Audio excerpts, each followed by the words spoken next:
हरे कृष्णा कृष्ण कृष्ण हरे हरे हरे राम राम राम हरे हरे। हरे कृष्णा हरे कृष्णा कृष्ण कृष्ण हरे हरे राम राम हरे हरे। तो स्वागत है आप सभी का कृष्ण पुस्तक के आज के सत्र में। हरे कृष्णा। हरे कृष्ण माता जी। हरे कृष्णा दीक्षा। हरे कृष्णा माता जी, दंडवत प्रणाम। हरे कृष्ण माता जी दंडवत प्रणाम। हरे कृष्ण प्रभु जी दंडवत प्रणाम।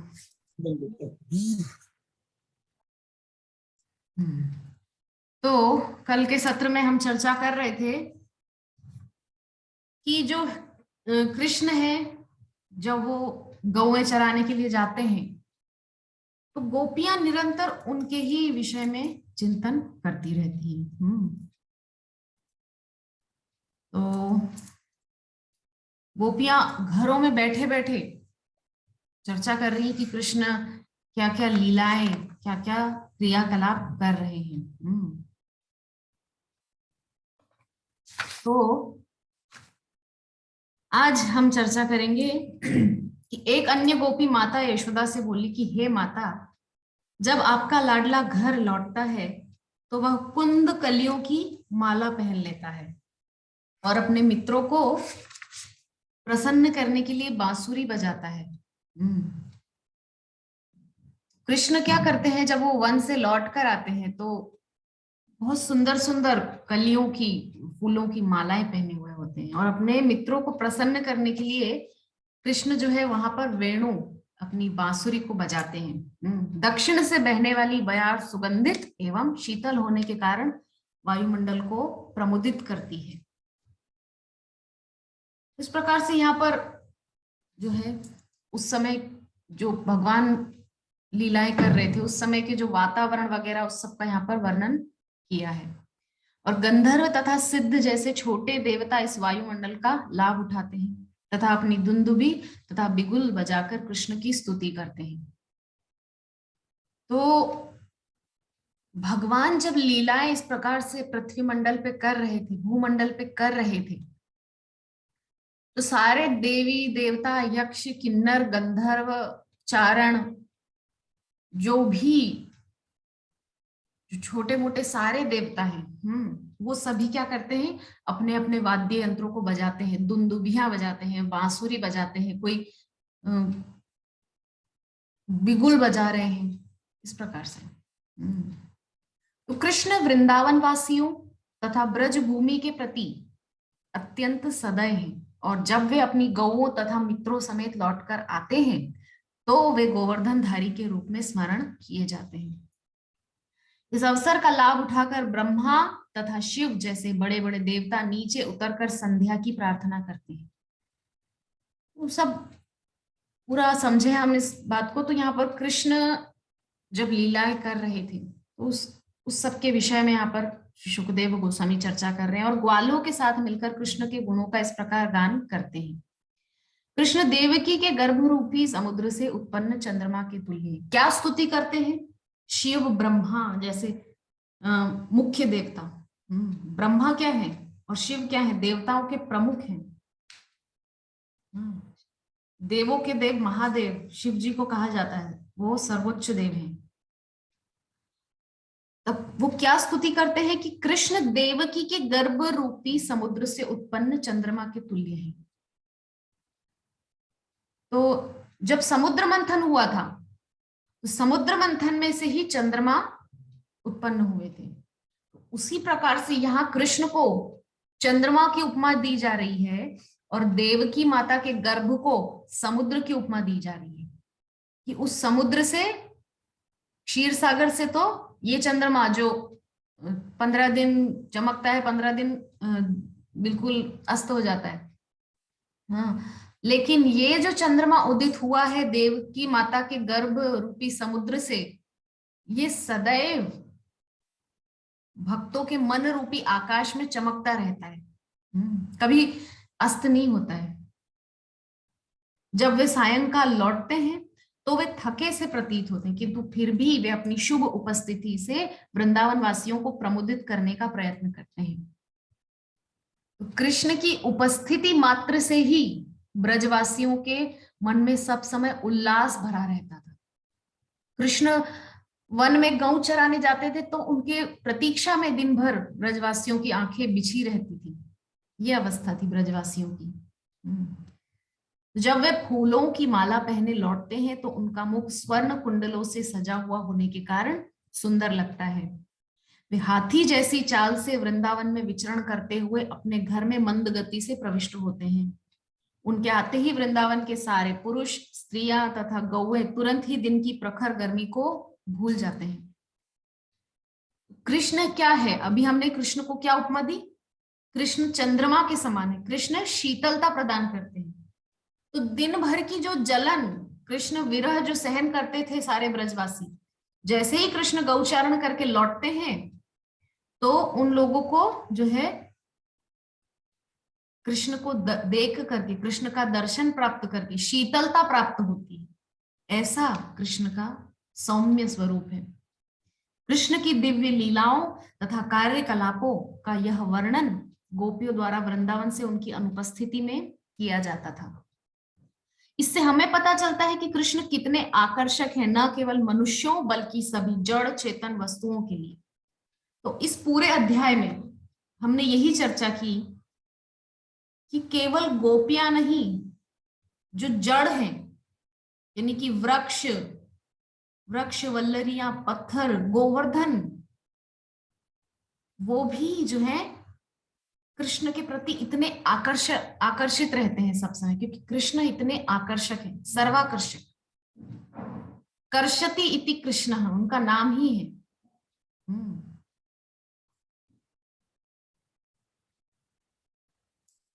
तो हम आगे चर्चा करते हैं।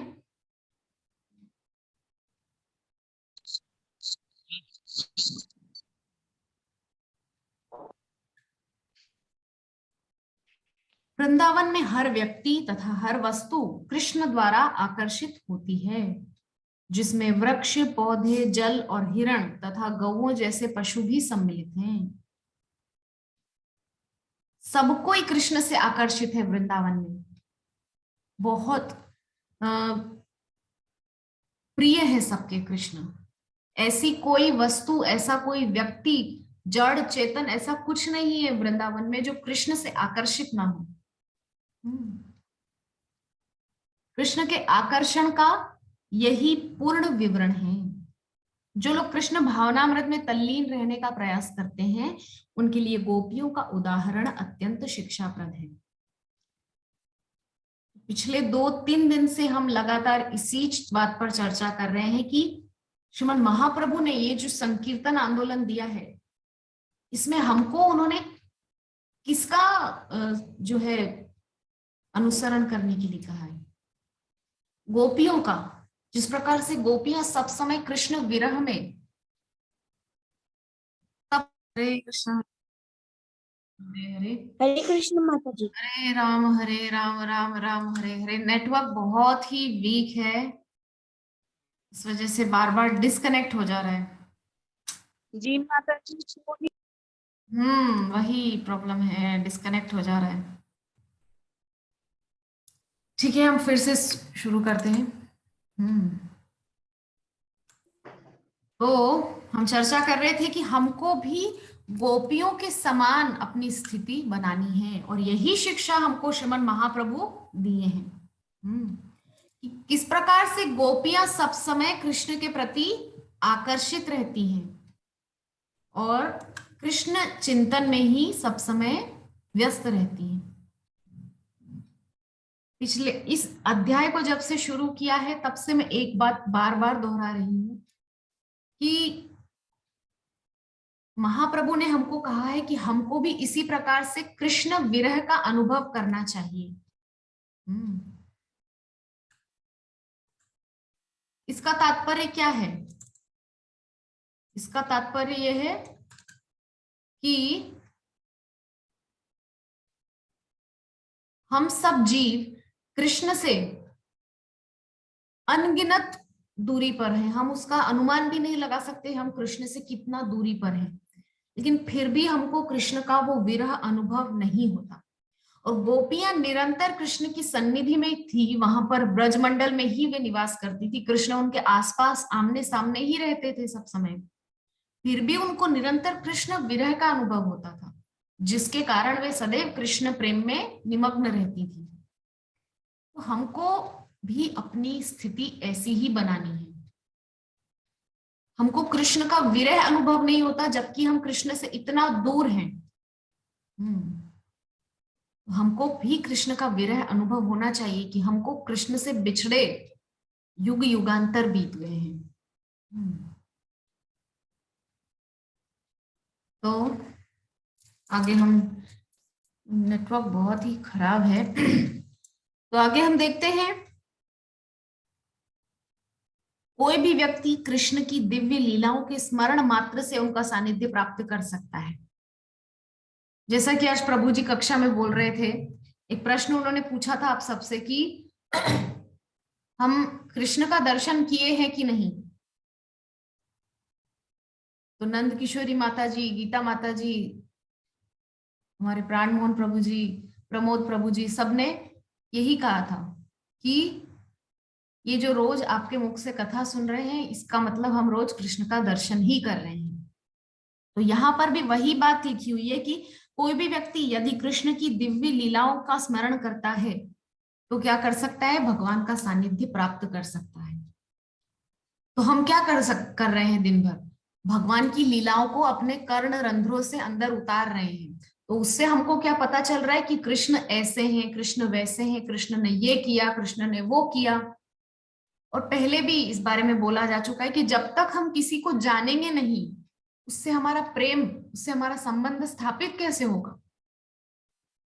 हम किसी रोड चलते से तो हमारा संबंध रहता नहीं, हमारे घर में जो व्यक्ति होते हैं उनसे हमारा संबंध होता है, क्योंकि हम उनको जानते हैं कि ये मेरी माँ है, ये मेरे पिताजी हैं, ये मेरा भाई है, ये मेरी बहन है, ये मेरे दादा है, दादी है, नाना नानी, चाचा चाची, पति, बच्चे, जो कुछ भी जानते हैं कि ये इनसे मेरा फलाना संबंध है। तब तो ना हम उनसे वो प्रेम, वो रेसिप्रोकेशन, वो प्रेम का विनिमय कर पाते हैं। जानने से, बिना जाने तो होगा नहीं। इसीलिए यहाँ पर कहा जा रहा है कि भगवान की लीलाओं के स्मरण मात्र से हम उनका सानिध्य प्राप्त कर सकते हैं। प्रत्येक व्यक्ति में किसी न किसी से प्रेम करने की प्रवृत्ति होती है।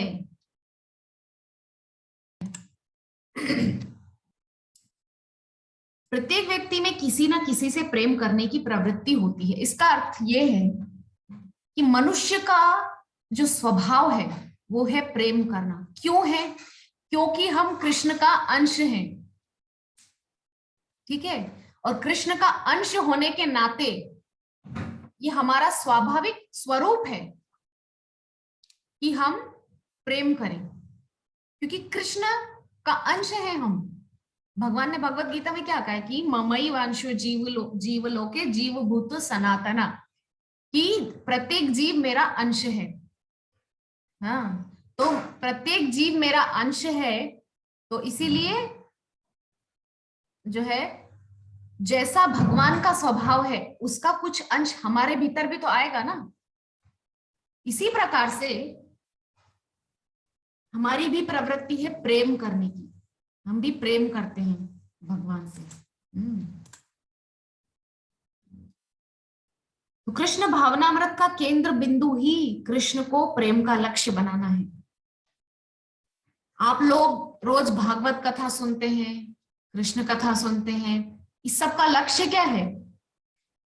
इस सब का लक्ष्य है कृष्ण प्रेम पाना। आप यहाँ पर इसलिए तो नहीं बैठे कि आप सामान्य विज्ञान की कक्षा ज्वाइन कर रहे हैं और यहाँ से आपको सामान्य विज्ञान या सामान्य ज्ञान कुछ प्राप्त होगा। नहीं, ये क्लास आप ज्वाइन करते हैं क्योंकि आपको यहाँ से कृष्ण प्रेम प्राप्ति होती है। तो कृष्ण प्रेम प्राप्ति के लिए ही तो हम ये सब सारे प्रयास कर रहे हैं, और हमारे इस जीवन का केंद्र बिंदु ही कृष्ण प्रेम पाना है। निरंतर हरे कृष्ण मंत्र के कीर्तन तथा कृष्ण की दिव्य लीलाओं के स्मरण से मनुष्य पूर्णतया कृष्ण भावना भावित हो सकता है और इस प्रकार वह अपने जीवन को सफल तथा भव्य बना सकता है। तो क्या क्या बातें लिखी यहाँ पर, भक्ति मार्ग में प्रगति करने के सूत्र यहाँ पर बता दिए हैं।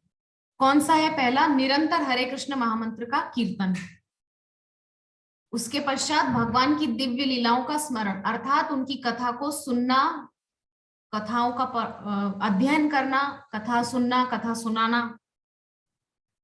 ये करने मात्र से ही हम कृष्ण भावना भवित हो सकते हैं और अपना जीवन को हम सफल बना सकते हैं।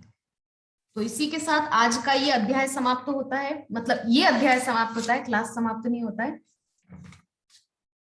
ये अध्याय जो पिछले 3-4 दिन से चल रहा था, जिसका नाम था गोपियों को कृष्ण का वियोग, जिसको हम जानते हैं विरह गीत के नाम से भागवत में, हाँ, गोपियों का वियोग।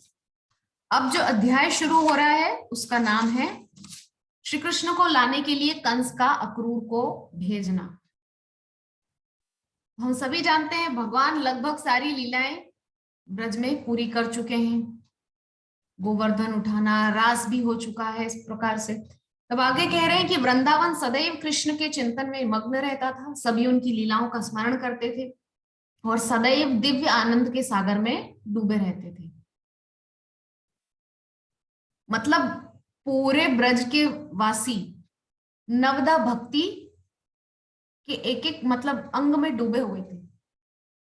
क्या करते थे वो? दिन भर कृष्ण की लीलाओं का श्रवण करते थे एक दूसरे से।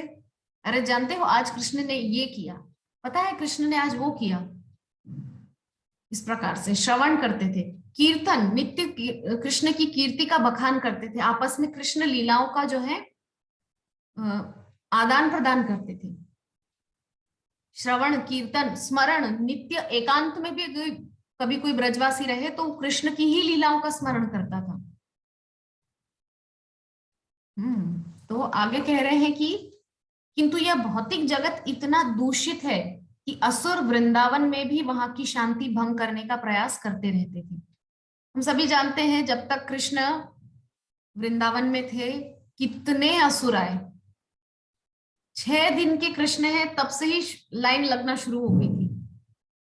पूतना, उसके बाद शक्टासुर, तृणावर्त, व्योमासुर, बकासुर, धेनुकासुर, अघासुर, प्रलंबासुर, धेनुकासुर और ना जाने कितने कितने। और अभी और भी भेजने हैं कंस को, केशी और अक्रूर, क्या बोलते हैं, अरिष्टासुर।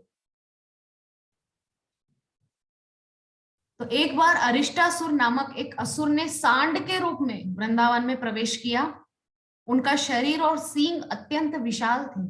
अपने खुरों से धरती को खोदता हुआ वह वृंदावन में प्रविष्ट हुआ। अरिष्टासुर, जब उस राक्षस ने वृंदावन में प्रवेश किया तो सारी धरती ऐसे हिलने लगी जैसे भूकंप आया हो। उसने भयंकर गर्जना की और नदी के तट की भूमि को खोद डाला। अरिष्टासुर को भेजा है कंस ने, और अरिष्टासुर जो है सींग अपने खुरों से पृथ्वी को खोदता हुआ चला आ रहा है, सांड के रूप में आया है। तत्पश्चात उसने गांव के मुख्य भाग में प्रवेश किया। उस सांड की तीव्र भयानक गर्जना के कारण कुछ गर्भवती गायों और स्त्रियों के गर्भ गिर गए। देखिए कितना भयंकर असुर, ऐसी ऐसी शक्तियां। तो इससे हमको समझ में आना चाहिए कि भगवान से 2-2 हाथ करने की सामर्थ्य भी कोई बड़े बड़े 30 मार्खाओं में रही होगी, हमारे जैसे साधारण मनुष्य नहीं रहे होंगे वो। भगवान से जो युद्ध करें वो कोई साधारण असुर तो हो नहीं सकते, साधारण प्राणी तो हो नहीं सकते, बहुत बलशाली रहे होंगे। किंतु कितने भी बलशाली हो, कृष्ण के आगे अधर्म नहीं टिकता। उसका शरीर अत्यंत विशाल, पुष्ट और इतना बलशाली था कि उसके शरीर पर एक मेघ जैसे ऐसे मंडराने लगा जैसे मेघ पर्वत पर मंडराते हैं। अरिष्टासुर ने इतने भयानक रूप में वृंदावन में प्रवेश किया कि उसे देखने मात्र से सब नर नारी भयभीत हो गए और गाय व अन्य पशु ग्राम छोड़कर भाग गए। स्थिति अत्यंत भयंकर हो गई और वृंदावन के सब निवासी आर्तनाद कर उठे, कृष्ण कृष्ण हमारी रक्षा करो। श्री कृष्ण ने गायों को भागते हुए देखा और तत्काल उत्तर दिया, डरो मत, डरो मत। फिर उन्होंने अरिष्टासुर के समक्ष उपस्थित होकर कहा, तुम जीवात्माओं में निकृष्टतम हो, तुम गोकुल के निवासियों को क्यों भयभीत कर रहे हो, तुम्हें इस कार्य से क्या प्राप्त होगा। इस प्रकार से कृष्ण यहाँ पर जो है अरिष्टासुर से युद्ध करने की शुरुआत हो रही है। यदि तुम मेरी सत्ता को चुनौती देने के लिए आए हो तो मैं तुमसे युद्ध करने को तैयार हूं, तत्पर हूं। इस प्रकार श्री कृष्ण ने उस असुर को चुनौती दी। तो कृष्ण यहाँ पर जो है अरिष्टासुर को खुली चुनौती दे रहे हैं। इस प्रकार कृष्ण ने असुर को चुनौती दी। उनके इन शब्दों को सुनकर वह असुर अत्यंत क्रोधित हो उठा। श्री कृष्ण अपने एक सखा के कंधे पर हाथ रखकर उस सांड के सामने खड़े थे। क्रोधित सांड श्री कृष्ण की ओर बढ़ने लगा। अपने खुरों से धरती खोदते हुए अरिष्टासुर ने अपनी पूंछ ऊपर उठाई। ऐसा प्रतीत हो रहा था जैसे मेघ उसकी पूंछ पर मंडरा रहे हूं।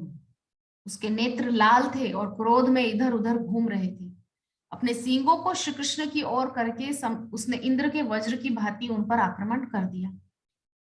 श्री कृष्ण तत्काल ही उसके सींग पकड़कर उसको उठाकर दूर फेंक दिए और जैसे एक विशालकाय हाथी एक लघु विरोधी हाथी को दूर फेंक देता है, यद्यपि असुर अत्यंत थका प्रतीत होता था और पसीने से लथपथ था, फिर भी वह साहस करके उठा। कृष्ण जो है अरिष्टासुर को उठा के उसके सींगों से उसको पकड़ा। भगवान ने उसके सींगों से भगवान ने उसको पकड़ के घुमाया और दूर फेंक दिया, लेकिन वो फिर उठ खड़ा हुआ। तो आप समझ सकते हैं वो कितना भयंकर राक्षस रहा होगा। उसने अत्यधिक क्रुद्ध होकर पुनः श्री कृष्ण पे अत्यंत वेग से आक्रमण किया। श्री कृष्ण की ओर दौड़ते हुए वह दीर्घ श्वासें ले रहा था। श्री कृष्ण ने पुनः उसके सींगों को पकड़ लिया और तत्काल उसे धरती पर पटक दिया, जिससे उसके सींग टूट गए। तदुपरांत श्री कृष्ण उसके शरीर पर इस प्रकार पदाघात करने लगे जैसे कोई गीले वस्त्र को धरती पर निचोड़े।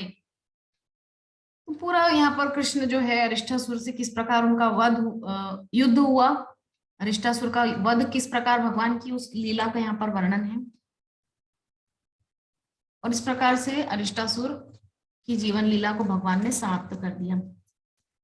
इस आश्चर्यजनक उपलब्धि के लिए देवगण स्वर्गलोक से कृष्ण पर पुष्प वर्षा करने लगे। श्री कृष्ण पहले से ही वृंदावन निवासियों के सर्वस्व थे। सांड रूपी इस असुर का उद्धार करने के पश्चात वे सबकी आंखों का तारा बन गए। विजय पाने के बाद उन्होंने बलराम सहित ग्राम में प्रवेश किया। ग्रामवासियों ने अत्यंत आनंद पूर्वक उनका और बलराम जी का यशगान किया। किसी के द्वारा कोई आश्चर्यजनक कार्य संपादित करने पर उनके बंधु बांधव, संबंधी और मित्र स्वाभाविक रूप से अत्यंत हर्षित हो उठते हैं। तो यहाँ पर कृष्ण किस प्रकार से जो है उसका उद्धार किए राक्षस का, वही वर्णन है। अब आगे क्या होता है, इस घटना के पश्चात ही नारद मुनि ने कंस पर श्री कृष्ण का रहस्य उद्घाटन कर दिया। यहाँ पर नारद जी को चिंता हो गई कि भगवान तो है जो वृंदावन में ही लीलाएं किए जा रहे हैं, कब मथुरा आएंगे, कब कंस का जो है उद्धार करेंगे और कब पूरी मथुरा को कंस से मुक्ति मिलेगी। भगवान तो मथुरा ही नहीं आ रहे। तो नारद जी ने क्या किया, असल में नारद जी क्या है, भगवान की लीलाओं का सूत्रपात करते हैं। सूत्रपात करने का मतलब भगवान की लीलाओं को आगे बढ़ाने के लिए जो है वो सिनेरियो तैयार करते हैं। भगवान की लीलाओं को आगे बढ़ाने के लिए जो है पथ तैयार कर देते हैं। किंतु ये जो सीरियल्स हैं, पता नहीं क्यों नारद जी को इस प्रकार से हास्यास्पद बताया जाता है कि वो बहुत ही कोई कॉमिक कैरेक्टर है या इस प्रकार से उनको बताया जाता है, लेकिन ऐसा कुछ नहीं है। नारद जी जो है बहुत ही विशिष्ट भक्त है भगवान के और भगवान की लीला में उनका बहुत बड़ा योगदान रहता है सब समय। तो नारद जी कंस के पास आए हैं और कंस को बोलने लगे कि क्या बात है राजन, आप बहुत दुखी दिखाई दे रहे हैं। बोले हाँ क्या करूं, बोले वो वृंदावन में वो नंद बाबा का जो लड़का है उसने बहुत परेशान किया हुआ है। मैं जितने भी यहाँ से जो है दैत्य राक्षस भेजता हूँ सबको मार मार के उसने सबको परास्त कर दिया, सबको मार डाला। तो बोले आपको पता नहीं है आपसे कितना बड़ा झूठ बोला है वसुदेव जी ने। बोले अच्छा क्या बोला है। बोले अरे देखो वसुदेव जी ने आपसे इतनी बड़ी बात छुपाई। वो जो रोहिणी का बेटा है ना बलराम, वो भी वसुदेव जी का ही बेटा है, वो 7वां गर्भ है देवकी का। और जो वो नंद बाबा का पुत्र बना फिरता है कृष्ण, वो असल में देवकी का 8वां गर्भ है, वही देवकी का 8वां पुत्र है तुम्हारा काल कृष्ण। इतनी बड़ी सच्चाई तुमसे जो है वसुदेव जी ने छुपाई थी। बोले अच्छा। बोले मैं तो जो है इतनी बार राक्षस भेजा हूं लेकिन अभी तक कोई भी जीवित नहीं आया, सब के सब मर गए। तो बोले एक बार और मैं प्रयास करके देख लेता हूं। तो बोले ठीक है एक बार और प्रयास करके देख लो। तो उसने आखिरी एक और दांव खेला, केशी नाम का राक्षस भेजा। वृंदावन परिक्रमा में आता है केशी घाट, तो केशी नाम के राक्षस को और भेजा है कंस ने। तो नारद जी ने बोला अरे एक काम करो ना, ये राक्षस भेज भेज के यदि वो नहीं मार पा रहा है तो एक काम करो, वो तो छोटे बच्चे हैं, उनको एक काम करो मथुरा में तुम मेला आयोजन करो। मेले का आयोजन करो और यहाँ पर उनको बुलाओ सारे ग्वाल बाल सबको, कृष्ण को मेला दिखाने के बहाने से वो जो हाथी है तुम्हारा कूलिया पीड़, उसके पैरों के तले जो है कुचलवा के मरवा देना उन दोनों भाइयों को, बस हो जाएगा काम खत्म। हम तो यही चाहते हैं राजन कि आप बिल्कुल जो है सुखी रहें। नारद जी यहाँ पर थोड़ा सा कंस को मक्खन लगा रहे हैं, थोड़ा सा उसको बढ़ाई कर रहे हैं उसकी। बोले राजन हम तो यही चाहते हैं कि आप सुखी रहें, तो आप बुलाओ उन दोनों भैयाओं को यहाँ पर और हाथी से कुचलवा के मरवा देना, हो जाएगा आपका काम खत्म, आपकी सारी चिंता मिट जाएगी। बोले हाँ नारद जी बात तो आपने अच्छी कही, आप तो मेरे सच में आप मेरा बहुत भला चाहते हैं। तो नारद जी बोलते हैं बिल्कुल मैं तुम्हारा पूरा कल्याण करके ही दम लूंगा, तुम्हारा पूरा कल्याण मैं करवा के ही रहूंगा। तो इस प्रकार से नारद जी बोलते हैं। और नारद जी का एक विशेषण है नारदो देव दर्शन, यानी कि जिसको नारद जी मिले हैं देव दर्शन से मतलब यहाँ पे देवता इंद्र ब्रह्मा शिव की बात नहीं कह रहे हैं, देव दर्शन है यानी कि कृष्ण का दर्शन, भगवान का दर्शन उसको होगा ही। जिसको नारद जी मिले हैं उसको भगवान मिलेंगे ही, ये निश्चित तौर पे आप मान लीजिए।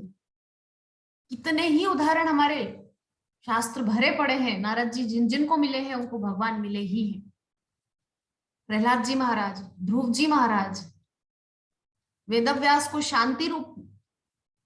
शांति प्राप्त हुई है कृष्ण कथा को लिख करके नारद जी की कृपा से। भक्ति ज्ञान वैराग्य को नारद जी की कृपा से जो है शांति प्राप्त हुई है, पुनः अपना जीवन प्राप्त हुआ है, पुनः नव यौवन प्राप्त हुआ है। तो नारदो देव दर्शन, नारद जी जिसको मिले हैं उसको भगवान श्री कृष्ण देव का दर्शन होगा ही।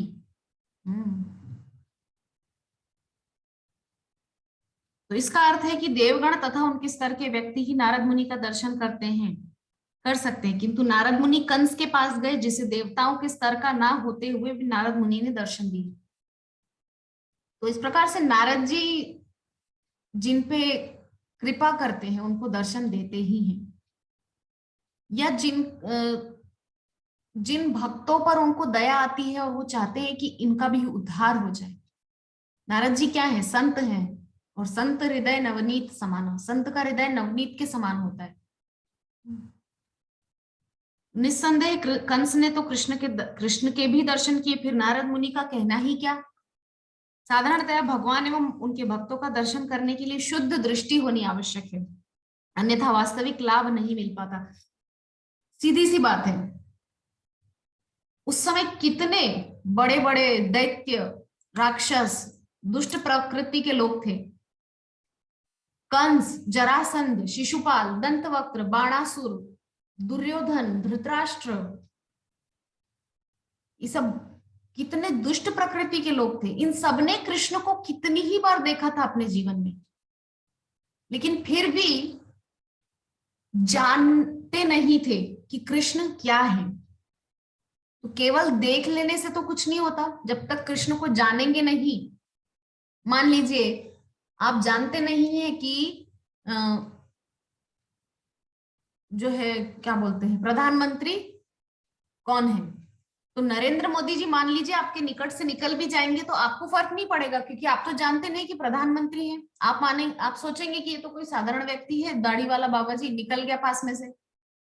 लेकिन जब आपको पता चलेगा ओ ये तो प्रधानमंत्री हैं, तब ना आप उनके प्रति जो है थोड़ा सा आदर सत्कार दिखाएंगे, उनको थोड़ा जय श्री कृष्ण, थोड़ा हरे कृष्ण, थोड़ा दंडवत प्रणाम, ऐसा कुछ बोलेंगे उनको।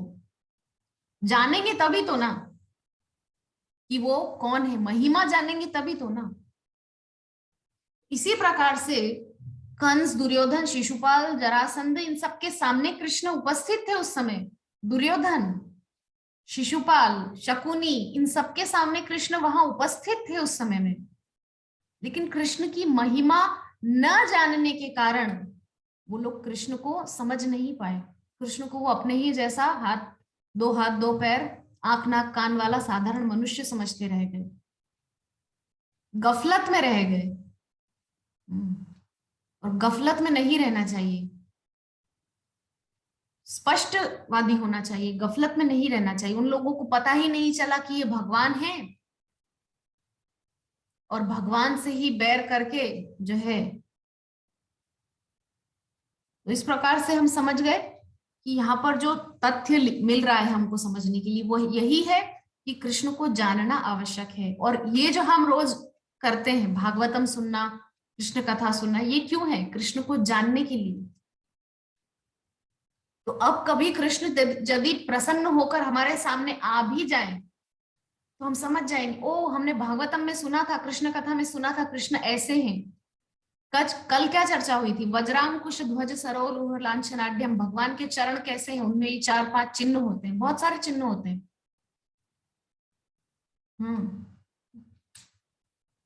तो अगर कोई कहे कि भगवान को हम कैसे पहचाने, हमारे सामने आ जाएंगे, तो ये भगवान के चरणों में ये चिन्ह होते हैं सारे। कहने का जो तात्पर्य है, साधारणतया भगवान एवं उनके भक्तों का दर्शन करने के लिए शुद्ध दृष्टि होनी आवश्यक है, अन्यथा वास्तविक लाभ नहीं मिल पाता। तो हम जिन लोगों की चर्चा अभी की है, कंस, शिशुपाल, जरासंध, दंतवक्र, दुर्योधन, बाणासुर, इन लोगों के पास शुद्ध दृष्टि नहीं थी, क्योंकि इन्होंने कृष्ण के विषय में जाना ही नहीं था। हम क्या कर रहे हैं? रोज कृष्ण के विषय में जान रहे हैं, तो धीरे धीरे धीरे धीरे हमको भी वो शुद्ध दृष्टि प्राप्त होगी, और हमको भी कृष्ण का दर्शन प्राप्त होगा। किंतु यह भी सत्य है कि किसी शुद्ध भक्त के संपर्क होने पर एक इंद्रियातीत लाभ होता है, जिसे अज्ञात सुकृति कहते हैं। तो हम ये रोज जो करते हैं, शुद्ध भक्त से संपर्क कैसे? भागवतम के माध्यम से। भागवतम हम सुनते हैं रोज, नित्य ही भगवान की कथा को अपने कर्ण रंध्रों से अंदर उतारते हैं, तो हमें एक दूसरे का, यानी कि भक्तों का, वैष्णवों का सानिध्य प्राप्त होता है, जो कि हम शब्दों में नहीं बोल सकते। इंद्रियातीत होता है। इंद्रियों से जो सुख मिलता है उससे कहीं बढ़ के ही सुख होता है, वैष्णवों की संगति का सुख। और उससे जो फल मिलता है उसको बोलते हैं अज्ञात सुकृति। और जब ये अज्ञात सुकृति जगती है, जागृत होती है, तो निश्चित ही आपको भगवान का दर्शन, भगवत दर्शन प्राप्त होता है। तो जिसे यह लाभ होता है वह यह नहीं समझ पाता कि उसकी प्रगति किस प्रकार हो रही है, फिर भी वह प्रभु के भक्त के दर्शन मात्र से प्रगति करता है। नारद मुनि का ध्येय कार्य को शीघ्रातिशीघ्र समाप्त करना था। देखिए अभी हम वही चर्चा कर रहे थे, नारद जी क्या सोच रहे हैं? भगवान तो वृंदावन में लीलाएं किए जा रहे हैं सुंदर सुंदर, लेकिन यहाँ तो बड़े बड़े राक्षस अभी और बैठे हैं, वहां तो कुछ ही 10, 15, 20, 25 को ही मारा है, अभी तो लाइन लगी हुई है पूरी। तो भगवान के भक्त है नारद जी, और भगवान के भक्त होने के नाते भगवान की लीलाओं को सुंदर ढंग से पूर्ण करवाने का जो है दायित्व नारद जी के ऊपर है। तो श्री कृष्ण असुरों का उद्धार करने के लिए प्रकट हुए थे और कंस असुरों में प्रमुख था। कंस को तो मारना बहुत आवश्यक है, भगवान इसी के लिए, मतलब एक ये भी ध्येय होता है भगवान के आने का। मुख्य ध्येय ये नहीं है कि भगवान सिर्फ राक्षसों को मारने के लिए आते हैं। नारद मुनि घटनाओं की गति में तीव्रता लाना चाहते थे। इसी उद्देश्य से वे समस्त वास्तविक वृत्तांत के साथ कंस के पास गए। नारद जी ने कंस को बताया वसुदेव जी का 8वां पुत्र तुम्हें मारेगा, और इस प्रकार से उन्होंने वही सब बताया जो हम पहले चर्चा कर चुके हैं। तो नारद मुनि ने से यह वृत्तांत प्राप्त होते ही कंस ने अपनी धारदार तलवार निकाल ली और इस कपट के लिए वह वसुदेव जी को मारने के लिए तत्पर हो गया। किंतु नारद मुनि ने उन्हें शांत किया। तुम्हें मारने वाले वसुदेव जी नहीं हैं, फिर उन्हें मारने को क्यों आतुर हो? अच्छा यह होगा कि तुम कृष्ण और बलराम की हत्या करने का प्रयास करो। तो वही नारद जी ने सारा सुझाव दिया कि मेला का आयोजन करो, बुलाओ सारे बच्चों को और फिर हाथी से कुचलवा के मरवा देना, इस प्रकार से। तो उसलिए कंस को बहुत क्रोध आया था कि मेरे से झूठ बोला। तो उसने क्या किया, फिर से वसुदेव और देवकी को बंदी बना लिया। पहले छोड़ दिया था कृपा करके कि चलो कोई बात नहीं, अब तो कोई संतान नहीं है मेरे भाई मेरी बहन और बहनोई के पास, इसलिए इनको छोड़ देते हैं, है ना। तो अब जो है कंस ने केशी नाम का राक्षस भेजा है। वास्तव में कंस ने केशी को वृंदावन इसलिए भेजा था कि श्री कृष्ण और बलराम के हाथों उसका उद्धार हो और इस प्रकार वह मोक्ष प्राप्त कर ले। तो आगे की जो कथा है उस पर हम कल चर्चा करेंगे। आज के लिए बस इतना ही। हरे कृष्णा। आप उपस्थित वैष्णवों में से यदि किसी का कोई प्रश्न हो तो आप पूछ सकते हैं। केवल 2.5 मिनट का समय हमारे पास है।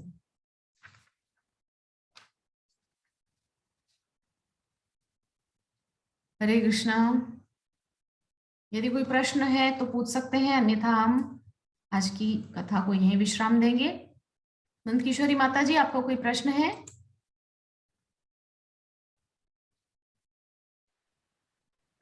हरे नहीं कृष्णा। माता जी, अभी तो मैं सुन ही रही हूँ माता जी। अच्छा, अभी तो इसके विषय में तो नहीं उतना हमको जानकारी है, सुन रही हूँ ठीक है। तो कोई सुन बात। जी माता जी। हरे कृष्णा। हरे कृष्णा माता जी। तो क्लास डेली दिन हो रहा है ना माता जी? जी जी जी, रोज होता है। ओ, प्राणमोहन प्रभु जी, प्राणमोहन प्रभु जी, आपको कोई प्रश्न है? हरे कृष्णा। माता जी अभी तो प्रश्न नहीं है, क्योंकि हम भी नहीं रोज सुन पा रहे हैं। ओ अच्छा, तो रोज तब ना आप सुनेंगे। ठीक है, रोज रोज मैसेज तो नहीं है। ठीक है। हरे कृष्णा। तो ठीक है, आज की कथा को हम यही विश्राम देते हैं। वाञ्छाकल्पतरुभ्यश्च ठीक है कृपा माता जी। सिन्धुभ्येव च पतितानां पावनेभ्यो वैष्णवेभ्यो नमो नमः। हरे कृष्ण हरे कृष्ण कृष्ण हरे कृष्ण कृष्णा हरे हरे हरे, कृष्णा हरे कृष्णा राम कृष्णा हरे हरे राम हरे, राम हरे राम राम हरे राम हरे। राम राम हरे हरे। ग्रंथराज श्रीमद् भागवतम महापुराण की जय सतगुरु श्रील प्रभुपाद की जय जय। निताई गौर जय। सीताराम प्रेमानंदे। हरि हरि। हरि बोल हरी हरी हरि बोल, हरी हरी बोल, हरी हरी बोल।